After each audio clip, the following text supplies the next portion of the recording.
Chapter 16. I want, said Mary. They found a great deal to do that morning. Mary was late returning to the house, and she was in such a hurry to get back to her work that she completely forgot about Colin until the last minute. "Tell Colin that I can't come to see him yet," she said to Martha. "I am very busy in the garden." Martha looked rather frightened. "Oh, Miss Mary," she said. "it might put him in a terrible mood when I tell him that." But Mary was not as afraid of him as other people were, and she was not a self-sacrificing person. "I can't stay," she answered. "Dickon is waiting for me." And she ran away. The afternoon was even lovelier and busier than the morning had been. Already, nearly all the weeds were cleared out of the garden, and most of the roses and trees had been pruned or dug around. Dickon had brought a spade of his own and had taught Mary how to use all her tools. By this time, it was clear that, although the lovely, wild place was not likely to become a neat, formal garden, it would be a beautiful wilderness of growing things before the spring was over. "There'll be apple blossoms and cherry blossoms overhead," Dickon said, working away with all his might. "and there'll be peach and plum trees in bloom against the walls, and the grass will be a carpet of flowers." The little fox and the rook were just as happy and busy as they were, and the robin and his mate flew back and forth like tiny streaks of lightning. Sometimes the rook flapped his black wings and soared away over the treetops in the park. Each time he came back, he perched near Dickon and cawed several times as if he were sharing his adventures, and Dickon talked to him just as he had talked to the robin. Once, when Dickon was so busy that he did not answer right away, Soot flew onto his shoulder and gently tweaked his ear with his large beak. When Mary wanted to rest a little, Dickon sat down with her under a tree. Once, he took his pipe out of his pocket and played those soft, strange little notes, and two squirrels appeared on the wall to watch and listen. "You're a good deal stronger than you were," Dickon said, looking at her as she dug. "You're beginning to look different for sure." Mary was glowing with exercise and good spirits. "I'm gaining weight and getting healthier every day," she said excitedly. "Mrs. Medlock will have to get me some bigger dresses. Martha says my hair is growing thicker. It isn't so flat and stringy." The sun was beginning to set, sending deep gold-colored rays slanting under the trees when they parted. "It will be nice tomorrow," said Dickon. "It'll be at work by sunrise." "So will I," said Mary. She ran back to the house as fast as her feet could carry her. She wanted to tell Colin about Dickon's fox cub, the rook, and what the spring had been doing. She felt sure he would want to hear, so it was not very pleasant when she opened the door of her room and saw Martha waiting for her with a sad face. "What's the matter?" she asked. "What did Colin say when you told him I couldn't come?" "Oh, Martha said. I wish you had gone. He was close to throwing one of his tantrums. It's been a real struggle all afternoon to keep him quiet. He watched the clock the entire time." Mary's lips tightened. She was no more used to considering other people than Colin was, and she saw no reason why an ill-tempered boy should interfere with what she liked doing best. She knew nothing about how pitiful it was for people who had been sick and nervous, and who did not realize they could control their tempers instead of making everyone else miserable too. When she had a headache in India, she had done her best to ensure that everyone else was just as miserable. She had felt she was completely in the right then, but of course, now she felt that Colin was completely in the wrong. He was not on his sofa when she went into his room. He was lying flat on his back in bed, and he did not even turn his head toward her as she entered. This was a bad sign, and Mary marched up to him in her stiff, formal way. "Why didn't you get up?" she asked. "I did get up this morning when I thought you were coming." He answered without looking at her. I made them put me back in bed this afternoon. My back and head ached and I was tired. Why didn't you come? I was working in the garden with Dickon, Mary said. Colin frowned and condescended to look at her. I won't let that boy come here if you're going to stay with him, instead of coming to talk to me. He said. Mary flew into a silent rage. She could get incredibly angry without making a sound, becoming sour and stubborn, not caring what happened next. If you send Dickon away, I will never set foot in this room again, she retorted. Y'all have to if I want you to. Colin said. I want. Mary said. It'll make you. Colin said. They will drag you in. Will they, Mr. Raja? Mary said fiercely. They might drag me in, but they can't make me talk once I am here. I'll sit and clench my teeth and never say a word to you. I won't even look at you. I'll just stare at the floor. They were a lovely, pleasant pair as they glared at each other. If they had been two street boys, they would have lunged at each other and had a rough-and-tumble fight. As it was, they did the next best thing. You are a selfish creature. Colin cried. And what are you? Mary retorted. Selfish people always say that. You think anyone is selfish who doesn't do what you want. You're much more selfish than I am. You're the most selfish boy I've ever seen. I am not. Colin snapped. I am not as selfish as your wonderful Dickon. He keeps you playing in the dirt when he knows I am all alone. He's the selfish one, if you ask me. Mary's eyes flashed with anger. He's nicer than any other boy who ever lived, she said. He's like an angel. It might sound a bit silly to say that, but she didn't care. A fine angel. Colin sneered fiercely. He's just a common cottage boy from the moor. He's better than a common Raja, Mary retorted. He's 1,000 times better. Because she was the stronger of the two, she was beginning to win the argument. The truth was that he had never had a fight with anyone like himself in his life, and overall, it was actually good for him, though neither he nor Mary realized it. He turned his head on his pillow and closed his eyes, and a large tear squeezed out and ran down his cheek. He was starting to feel sorry for himself, but not for anyone else. I am not as selfish as you because I am always sick, and I am sure a lump is growing on my back. He said. And besides, I am going to die. You are not, Mary contradicted unsympathetically. He opened his eyes wide with indignation. He had never heard anyone say such a thing to him before. He was both furious and strangely intrigued, if a person could be both at the same time. I am not. He cried. I am, you know I am. Everybody says so. I don't believe it, Mary said sourly.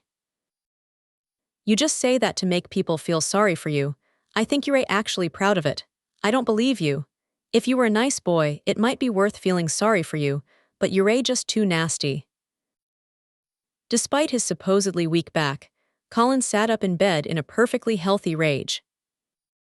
Get out of the room. He shouted, grabbing his pillow and throwing it at her. He was not strong enough to throw it far, and it only landed at her feet, but Mary's face became pinched with anger. I am going, she said. And I won't come back. She walked to the door, and when she reached it, she turned around and spoke again.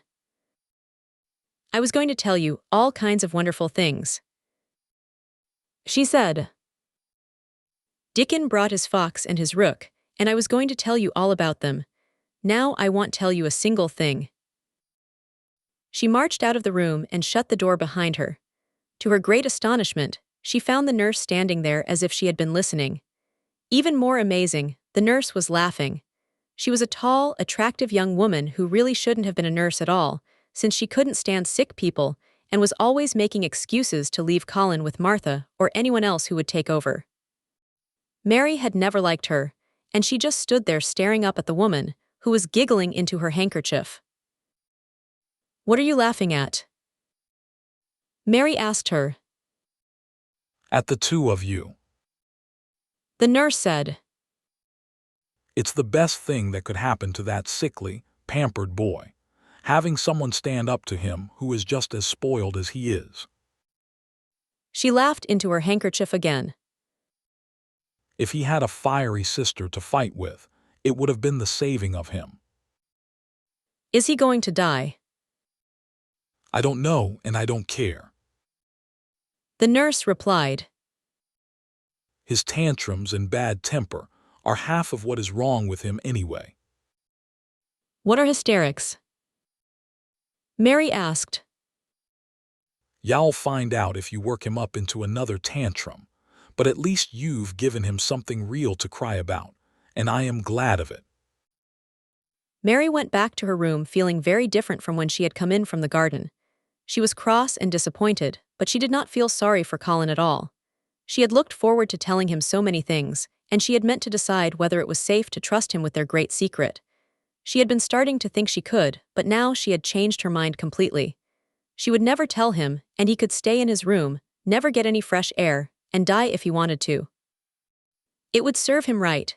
She felt so bitter and unforgiving that, for a few minutes, she almost forgot about Dickon, the green veil creeping over the world, and the soft wind blowing down from the moor. Martha was waiting for her, and the worried look on her face had temporarily been replaced by interest and curiosity. There was a wooden box on the table, and its cover had been removed to reveal that it was full of neat packages. Mr. Craven sent this to you. Martha said. It looks like there are picture books inside. Mary remembered what he had asked her the day she went to his study.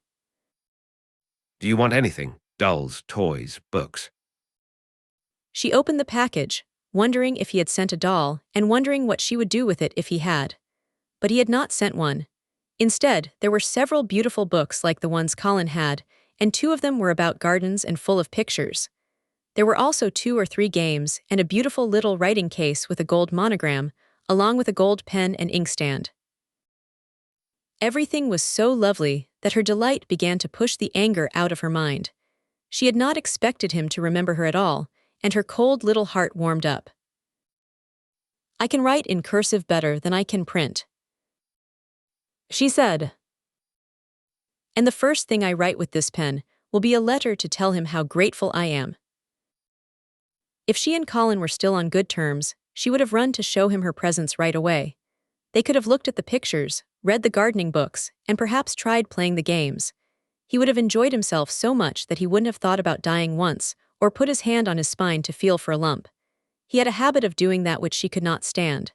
It made her feel uncomfortable and uneasy, because he always looked so terrified when he did it. He believed that if he felt even the tiniest bump one day, it would mean his back was beginning to grow crooked. Something he had overheard Mrs. Medlock whispering to the nurse had given him this idea, and he had brooded over it in secret until he was completely convinced. Mrs. Medlock had said that his father's back had started to show its crookedness in exactly that way when he was a child. Colin had never told anyone but Mary that most of his tantrums actually came from this hidden, terrifying fear. Mary had felt very sorry for him when he shared that with her. He always starts thinking about it when he's angry or tired, she said to herself. And he has been very angry today. Perhaps, just perhaps, he has been worrying about it all afternoon. She stood still, looking down at the carpet and thinking. I said I would never go back. She hesitated, frowning. But maybe, just maybe, I'll go see if he wants me in the morning. He might try to throw his pillow at me again, but I think I'll go. Chapter 17, A Tantrum. She had gotten up very early in the morning and worked hard in the garden. She was tired and sleepy, so as soon as Martha brought her supper and she finished it, she was glad to go to bed. As she laid her head on the pillow, she murmured to herself, "I'll go out before breakfast and work with Dickon, and then afterward, I think I'll go see him." She thought it was the middle of the night when she was awakened by such dreadful sounds that she jumped out of bed instantly. What was it? What was it? The next minute, she felt sure she knew. Doors were opening and shutting, there were hurrying feet in the corridors, and someone was crying and screaming at the same time, screaming and crying in a horrible way. "It's Colin," she said. "He's having one of those tantrums the nurse called hysterics. How awful it sounds." As she listened to the sobbing screams, she did not wonder that people were so frightened they let him have his own way in everything just to avoid hearing them. She put her hands over her ears, feeling sick and shivering. "I don't know what to do, I don't know what to do," she kept saying. "I can't bear it." Once she wondered if he would stop if she dared to go to him. Then she remembered how he had driven her out of the room and thought that seeing her might make him worse. Even when she pressed her hands tightly over her ears, she could not block out the awful sounds. She hated them so much and was so terrified by them that suddenly they began to make her angry. She felt like throwing a tantrum of her own, just to frighten him as he was frightening her. She was not used to anyone's bad temper but her own. She took her hands from her ears, jumped up, and stamped her foot. He ought to be stopped. Somebody ought to make him stop. Somebody ought to beat him, she cried out. Just then, she heard feet almost running down the corridor. Her door opened and the nurse came in. She was not laughing now by any means, she actually looked rather pale. "He's worked himself into hysterics," she said in a great hurry. "He'll hurt himself.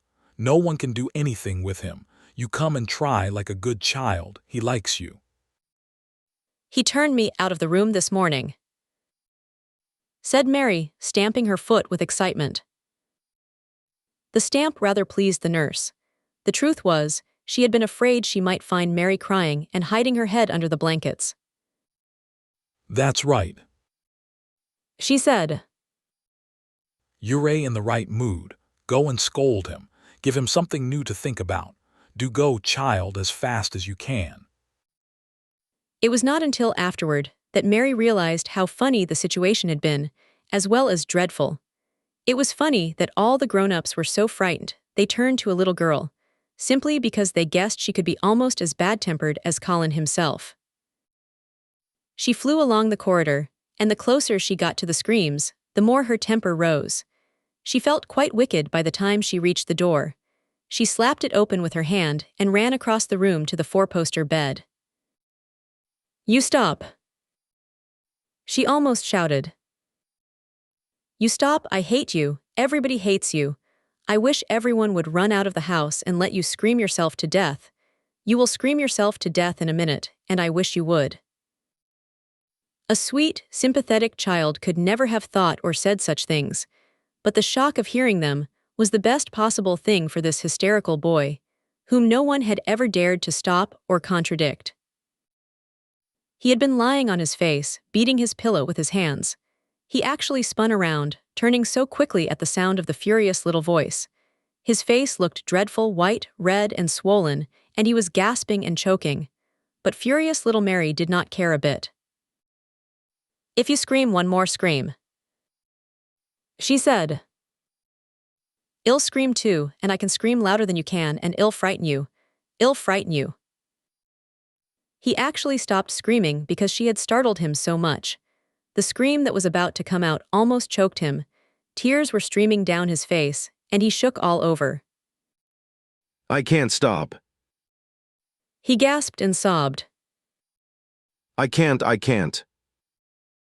"You can," shouted Mary. "Half of what's wrong with you is just hysterics and temper. Just hysterics, hysterics, hysterics." And she stamped her foot every time she said it. I felt the lump, I felt it. Colin choked out. I knew I would. I'll get a hunchback and then I'll die. He began to twist and turn again, burying his face as he sobbed and wailed, but he did not scream. You did not feel a lump. Mary fiercely contradicted him. If you did, it was only a hysterical lump. Hysterics cause lumps. There's nothing wrong with your horrid back, nothing but hysterics. Turn over and let me look at it. She liked the word hysterics and felt that it was working on him. He was probably like her and had never heard it before. Nurse, she commanded. Come here and show me his back this minute. The nurse, Mrs. Medlock, and Martha had been standing huddled together near the door, staring at Mary with their mouths half open. All three had gasped with fright more than once. The nurse came forward as if she were half afraid. Colin was heaving with great, breathless sobs. Perhaps he won't let me. She hesitated in a low voice. Colin heard her, however, and gasped out between his sobs. Show her, SHLC then. It was a poor, thin back to look at when it was bared. Every rib could be counted, along with every joint of the spine. Mistress Mary did not count them, though, as she bent over to examine them with a solemn, stern little face. She looked so serious and old-fashioned that the nurse turned her head away to hide a smile. There was a minute of silence, and even Colin tried to hold his breath while Mary looked up and down his spine, back and forth, as intently as if she were the great doctor from London. There's not a single lump there, she said at last. There's not a lump as big as a pin, except for your backbone, and you can only feel that because you're thin. I have backbone bumps myself, and they used to stick out just as much as yours do, until I started putting on weight. I am still not fat enough to hide them completely. There's not a lump as big as a pin. If you ever say there is again, I'll laugh at you. No one but Colin knew what a powerful effect those cross, childish words had on him. If he had ever had anyone to talk to about his secret terrors, if he had ever dared to ask questions, if he had had other children to play with, instead of lying on his back in the huge, closed house, surrounded by the fears of people who were mostly ignorant and tired of him, he would have realized that most of his fear and illness was self-created. But he had lain there, thinking only of himself, his aches, and his weariness, for hours, days, months, and years. And now that an angry, unsympathetic little girl stubbornly insisted he was not as sick as he thought, he actually felt that she might be telling the truth. I didn't know. The nurse ventured. That he thought he had a lump on his spine. His back is weak simply because he won't try to sit up. I could have told him there was no lump there. Colin gulped and turned his head slightly to look at her. See, could you? He said pathetically. Yes, sir. There, said Mary, and she gulped too. Colin turned onto his face again. Except for his shaky, long-drawn breaths as his storm of sobbing died down, he lay still for a minute, even though big tears streamed down his face and wet the pillow. Those tears actually brought him a strange, wonderful relief. Soon, he turned and looked at the nurse again, and surprisingly, he did not sound like an absolute ruler at all as he spoke to her. Do you think I could live to grow up? He asked. The nurse was neither clever nor particularly warm-hearted, but she could repeat the London doctor's words. You probably will, if you do what you are told. Control your temper and spend a lot of time out in the fresh air. Colin's tantrum had passed, leaving him weak and exhausted from crying, and this perhaps made him feel gentler. He reached his hand out slightly toward Mary. I am glad to say that, since her own anger had faded, she softened too and met him halfway, taking his hand as a sign of peace. I'll go out with you, Mary. He said. I won't hate fresh air if we can find. He remembered just in time to stop himself from saying if we can find the secret garden, and finished. I would like to go out with you if Dickon comes to push my chair. I want so much to see Dickon and the fox and the crow. The nurse remade the messy bed, shaking out and straightening the pillows. Then she made Colin a cup of hot broth and gave one to Mary, who was very glad to have it after all the excitement. Mrs. Medlock and Martha slipped away gladly. Once everything was neat and quiet again, the nurse looked as if she wanted to slip away too. She was a healthy young woman who disliked losing her sleep, and she yawned openly as she looked at Mary, who had pulled her big footstool close to the four-poster bed and was holding Colin's hand. You should go back and finish your sleep. The nurse said to Mary. He'll drift off after a while if he's not too wound up. Then I'll lie down in the next room myself. Would you like me to sing you that song I learned from my nanny? Mary whispered to Colin. His hand pulled hers gently, and he turned his tired eyes toward her in appeal.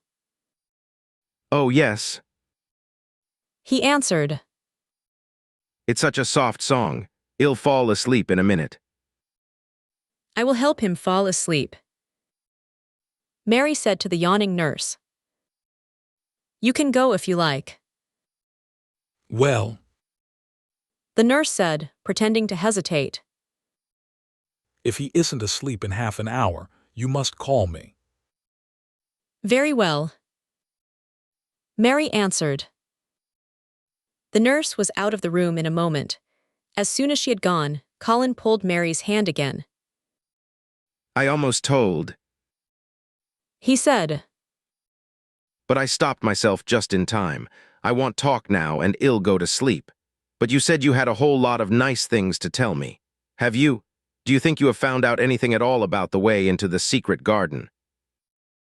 Mary looked at his poor, tired little face and swollen eyes, and her heart softened.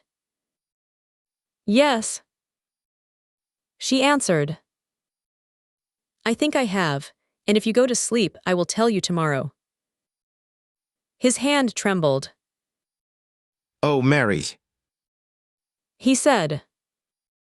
Oh, Mary, if I could get inside it, I think I would live to grow up. Do you think, instead of singing the nanny's song, you could just tell me softly, like you did that first day, what you imagine it looks like inside? I am sure that will put me to sleep. Yes, answered Mary. Shut your eyes. He closed his eyes and lay completely still. She held his hand and began to speak very slowly and in a very low voice. I think it has been left alone so long that it has grown into a lovely tangle. I think the roses have climbed and climbed until they hang from the branches and walls and creep over the ground like a strange gray mist.